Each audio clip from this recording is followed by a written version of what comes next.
তো বন্ধুরা অনেকদিন পরে দেখা হলো, আর আজকে ভাই রথযাত্রাতে সবাইকে শুভেচ্ছা জানাই। আর তার সাথে ভাই একটা গাছ দেখতে পাচ্ছ আমার হাতে আছে। তো গরমকালে ভাই এই বছর কেসটা কি হয়েছিল কি ভাই, বহুত লেবু খেয়েছিলাম ভাই। তো এইবার দেখো ভাই রথ চলে এসেছে, তো রথে একটা এমনিতেও রীতি আছে, ভারতীয় রীতি, যে ভাই একটা গাছপালা লাগানো, মানে যাই হোক একটা গাছ লাগানো। তো ভাবলাম যখন গাছই লাগাবো তাহলে একটা লেবু গাছই কিনে নিয়ে আসি, কারণ এই বছর যা গরম পড়েছে সামনে বছর এর থেকে আরো বেশি গরম পড়বে। আর সত্যি কথা বলতে এই লেবু গাছটার দাম খুব একটা বেশিও না ভাই, 60 টাকা। তবে মাত্র এই গরমকালে যা লেবু খেয়েছি সেটা ভাই 60 টাকারও উপরে চলে গেছে। তো ভাবলাম একটা লেবু গাছই কিনে নিয়ে আসি, সামনে বছর আর কিনতে লাগবে না ভাই, বাড়িতেই হয়ে যাবে।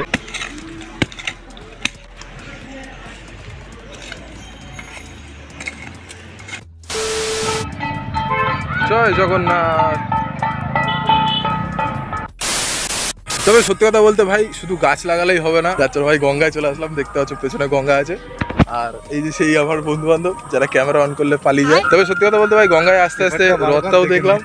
আর পেপার টেপার বার করিস না ভাই। ও গঙ্গার এখানেও কেউ গাছ লাগিয়ে দিয়ে গেছে।